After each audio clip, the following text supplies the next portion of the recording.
Hello guys. जैसा कि हमने लास्ट एपिसोड में देखा था कि फेंगहान निकल चुका था श्याओ के साथ में और वो उस बैटल को देखने गया था जो कि अब नेक्स्ट होने वाला है। और गाइस इसी के साथ इस एपिसोड की स्टार्ट होती है। हम देखते हैं कि माउंटेन पे फ़िलहाल काफ़ी सारे लोग अब एक बार फिर से जमा हो चुके थे इस बैटल को देखने के लिए, क्योंकि बैटल काफ़ी इंटरेस्टिंग जो होने वाला था। तभी हम देखते हैं कि हु याओ यहाँ पर आ जाती है एंड वो आने के बाद युआर से बात करने की कोशिश कर रही थी। लेकिन उसी के साथ वो जब लोंग को खड़ा हुआ देखती है तो उसे काफ़ी गुस्सा आ गया था। पास्ट की बातें याद करते हुए वो गुस्सा हो रही होती है, जिसके साथ ही हमें उसका फ्रेंड भी देखने के लिए मिलता है जो कि तुरंत ही ग्रीट कर रहा था एल्डर को।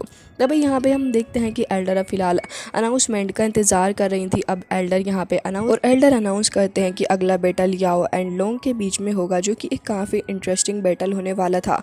हम देखते हैं कि लोंग एंड याओ दोनों ही आगे बढ़ चुके थे, एरिना के अंदर आके एंटर कर चुके होते हैं। जहाँ पे आने के बाद लोग उससे कह रही होती है कि मुझे पता है कि तुमने काफ़ी अच्छे से प्रैक्टिस की होगी, लेकिन मुझे फिर भी यही लग रहा है कि इस बार भी मैं ही जीतने वाली हूँ। लेकिन मैं वाकई में तुम्हारी रिस्पेक्ट करती हूँ कि तुमने काफ़ी अच्छी प्रोग्रेस की। लेकिन ये सब कुछ सुनने के बाद भी याओ को उसके ऊपर गुस्सा आ रहा था और वो कह रही होती है कि सिस्टर तुम बस चुप ही हो जाओ। मुझे अच्छे से पता है कि तुमने ट्रेनिंग की है, लेकिन मैं तुम्हें बता दूं कि मैं भी माउंटेन की पीक पे काफ़ी वक्त से ट्रेनिंग कर रही हूँ एंड तुम्हारी हिम्मत भी कैसे हुई मुझे इस तरीके से नीचा दिखाने की।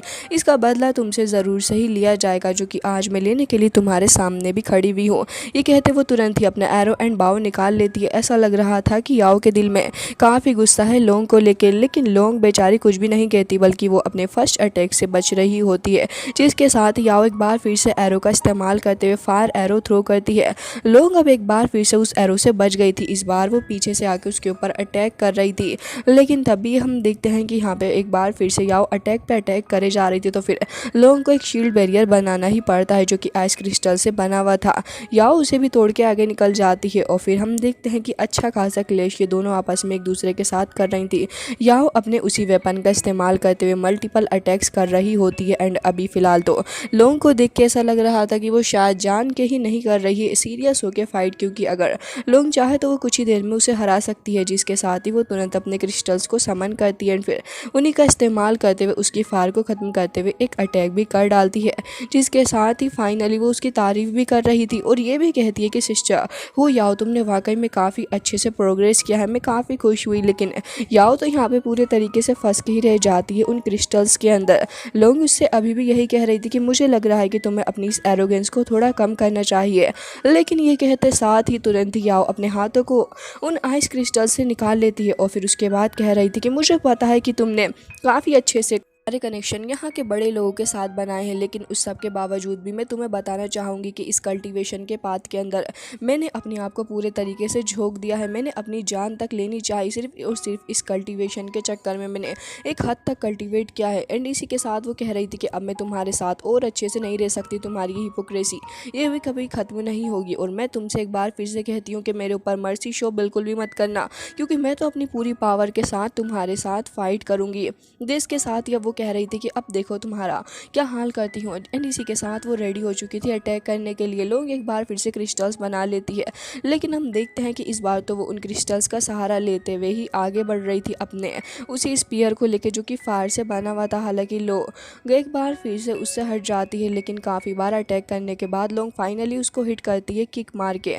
लेकिन इतनी देर में वो स्पीयर का इस्तेमाल करते हुए लोग के ऊपर को थ्रो कर देती है एंड एक बार फिर से आगे बढ़ रही थी। आगे बढ़ते साथ ही वो तुरंत ही लोंग के ऊपर एक काफ़ी स्ट्रॉन्ग अटैक करती है, लेकिन हम देखते हैं कि लोंग उसे रोक लेती है और उसको रोकने में कामयाब हो चुकी थी। लेकिन यहाँ पे हमें देखने को मिलता है कि याओ पीछे हट के एक बार फिर से धोखे से आगे बढ़ के उसे मारने की कोशिश कर रही होती है। इन दोनों ही अब एक दूसरे के ऊपर भारी बढ़ रही थी। हालांकि याओ तो पूरे तरीके से लोगों को इंजर्ड करना चाहती थी और उसका मेन मकसद यही था। तभी लोग उसे समझा रही होती है कि तुम्हारे और मेरे बीच का रिलेशनशिप कभी टूटा नहीं है, तुम मेरे लिए अभी भी एक जूनियर सिस्टर की तरह ही हो। आखिर तुम्हारे अंदर इतना गुस्सा किस लिए भर चुका है मेरे प्रति? मुझे लगता है कि तुम्हें कभी भी ऐसा नहीं करना चाहिए, बल्कि तुम मेरी इंटेंशंस को आज तक कभी समझ ही नहीं पाई हो। लेकिन याओ को अभी भी उसकी बातों से कोई फ़र्क पड़ नहीं रहा था, बल्कि वो कह रही होती है कि तुमने मुझे हमेशा नीचा दिखाया, समझी तुम, एनडीसी का बदला मैं तुमसे लूँगी। और आगे बढ़ते हुए उसके ऊपर काफ़ी सारे अटैक्स कर रही होती है एंड कह रही थी कि बस अब तुम तैयार रहो। एंड हम देखते हैं कि वो अपने हाथों में काफ़ी सारी फायर को लगा लेती है एंड उसी फायर का इस्तेमाल करते हुए अब काफ़ी स्पीड के साथ अटैक कर रही थी, बल्कि उसकी स्पीड पहले से काफ़ी ज़्यादा इन्हेंस हो चुकी थी, जिसके चलते लोंग को समझ ही नहीं आता कि आखिर इसके अटैक्स को ब्लॉक कैसे किया जाए। इसी का फ़ायदा याओ उठा रही थी, उसने काफ़ी अटैक कर दिए थे, बल्कि एक बात तो वो लोंग को काफ़ी पीछे हटा देती है। अभी इसी के साथ लोंग भी कह रही थी कि अगर ऐसा ही है तो फिर ठीक है, मुझे लगता है कि मुझे भी तुमसे ढंग से फ़ाइट करना होगा, क्योंकि तुम काफ़ी ही ज़्यादा पावरफुल मुझे नज़र आ रही हो। जिसके साथ याओ को देखते हैं जो कि अपनी फायर पावर का समन करते हुए काफ़ी स्ट्रॉन्ग शील्ड भी बना लेती है खुद के अराउंड। लेकिन यहाँ पे जैसे ही लोंग के ऊपर अटैक कर रही थी, लोंग काफ़ी स्पीड से बचते बचाते फाइनली उसके पास पहुँच ही जाती है।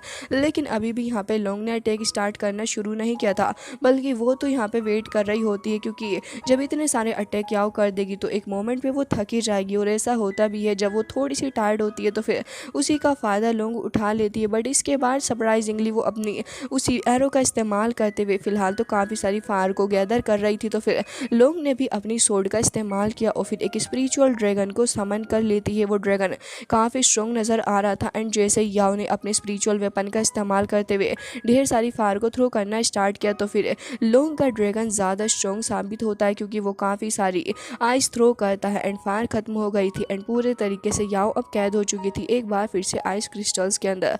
हालांकि लोग अभी भी उसे यही समझा रही थी कि तुम्हें ये सब कुछ बिल्कुल भी नहीं करना चाहिए। याओ उसकी बातों से सहमत होने लग जाती है, तो फिर लोग कह रही थी कि तुम मेरी जूनियर सिस्टर ही हो और हमेशा रहोगी। और उसके बाद वो तुरंत ही उसको आइस क्रिस्टल से आज़ाद कर देती है, बल्कि उसकी तरफ अपना हाथ बढ़ाते हुए कह रही थी कि मुझे लगता है कि तुम्हें एक बार फिर से हमारी फ्रेंडशिप को एक चांस देना चाहिए। अब यहाँ पे याओ भी ये सब कुछ मान ही लेती है। और जैसे ही वो उठ के खड़ी होती है तभी होस्ट अनाउंस कर देता है कि लैन फैंग लोंगशियान ने इस बैटल को जीता है एंड काफ़ी अच्छा उसने परफॉर्म किया। अब ये सुनते साथ ही दोनों ही होस्ट को देख रहे थे, लेकिन तभी यहाँ पे इन दोनों के ग्रजेस आपस में ख़त्म होते नज़र आ रहे थे। तभी फैंग हान को देखते हैं जो कि कह रहा था कि ये मैच काफ़ी अच्छा रहा, लेकिन मुझे भूख लग रही है तो फिर तुम भी मेरे साथ आ जाओ। जिसके साथ ही हमें देखने को मिलता है कि इन दोनों की बॉन्डिंग देख के शियाओ कह रही होती है कि क्या सच में क्या यही अंतर है डीमंस एंड फेरीज के अंदर कि वो एक दूसरे से काफ़ी अच्छे से घुल मिल जाते हैं। जिसके साथ ही अब नेक्स्ट डे का सीन दिखाया जाता है, जहाँ पे ये दोनों ही कुछ खाना खाने के लिए आ चुके थे। यहाँ की ब्यूटी काफ़ी खूबसूरत लग रही होती है शियाओ को एंड वो यहाँ पे आने के बाद कह रही थी कि आखिर यहाँ पे सब कुछ इतना ज़्यादा स्ट्रेंज क्यों फील हो रहा है। वो एक ब्रिज के पास जाके खड़ी हो गई थी, लेक को देख रही थी और कह रही होती है कि यहाँ पे सब कुछ बहुत सिमिलर है। ऐसा लग रहा है कि जैसे कि पहले भी मैं यहाँ पे आ चुकी हूँ, लेकिन कब। तभी हम देखते हैं कि फैंगहान आगे जा रहा था, तो वो उसे भी जाते हुए देख रही थी और काफ़ी परेशान होती है इन सारी चीज़ों को सोच के।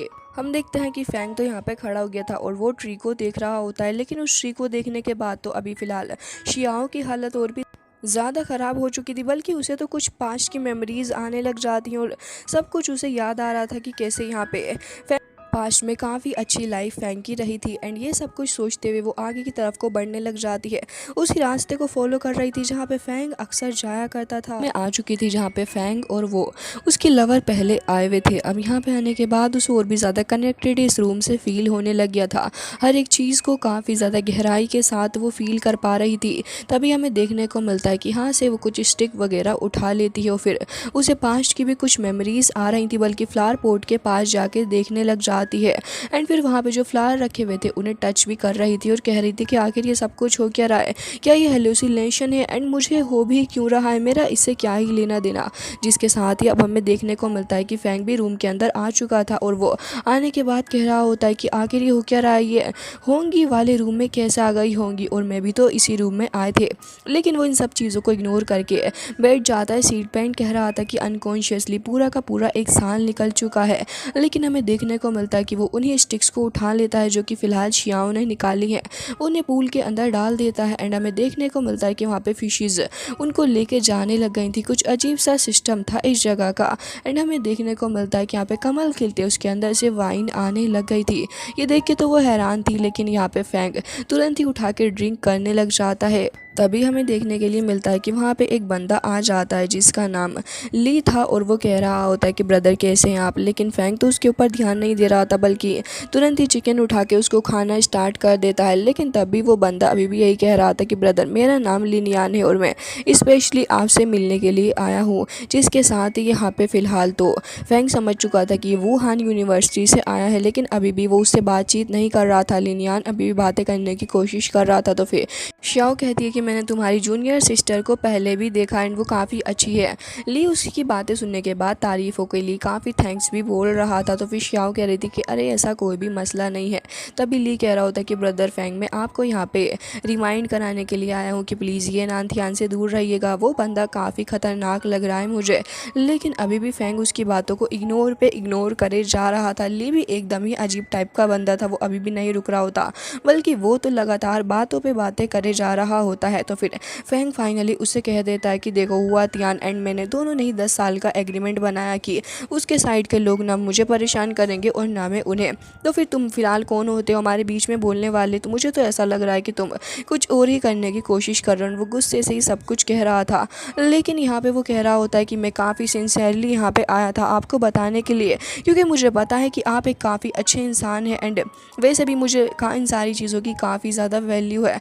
वेल अगर आपको ऐसा ही लगता है कि मैं सिर्फ आपकी परेशानी बढ़ाने के लिए आया हूँ तो फिर ठीक है, ऐसा कुछ भी नहीं है। लेकिन याद रखें फैंग के आप काफ़ी अच्छे पर्सन, मुझे पता है कि अब तक आपने काफ़ी लोगों की हेल्प की है जिसका एहसान मैं चुकाने के लिए आया था, लेकिन अगर आप मुझे इतना ही बुरा समझ रहे हैं तो फिर मुझे लगता है कि मुझे यहाँ से चले जाना चाहिए। लेकिन मेरी इंटेंशन आपको डिस्टर्ब करने की नहीं थी। हम देखते हैं कि अब जैसे ही वो वहाँ से जा रहा था फैंग तुरंत ही उसके हाथ में वाइन का जार फेंक देता, तो फिर वो उसे कैच कर लेता है।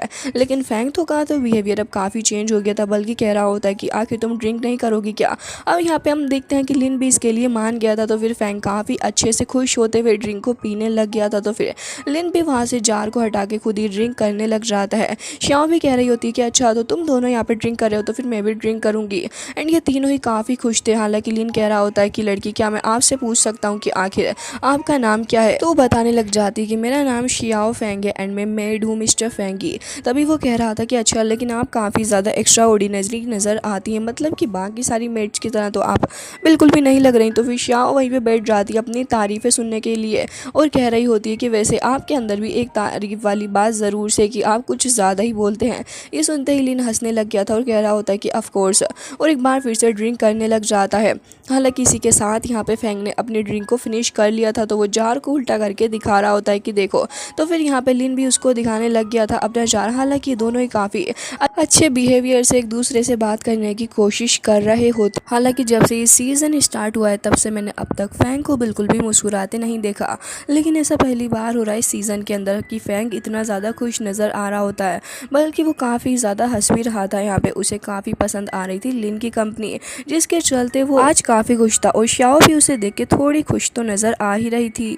इसी के साथ वो उससे कहता है कि ब्रदर मुझे लगता है कि आपको बैठ के थोड़ी और ड्रिंक करनी चाहिए। तो फिर वो तुरंत ही एक और जार ओपन कर लेता है वाइन का और कह रहा था कि हाँ बिल्कुल। तो फिर फैंग भी खुशी खुशी अपना एक और जार ओपन करता है। एंड इसी के साथ श्याओ भी कह रही थी कि मुझे लग रहा है कि तुम दोनों कुछ ज़्यादा ही खुश हो रहे हो, तो फिर मैं भी तुम्हें ज्वाइन करूँगी। एंड गाइस हमें देखने को मिलता है कि इसी के साथ ये एपिसोड हो जाता है। एंड आई रियली होप कि आपको ये पसंद आया होगा। मिलते हैं नेक्स्ट वीडियो में, तब तक के लिए bye bye, take care of your self.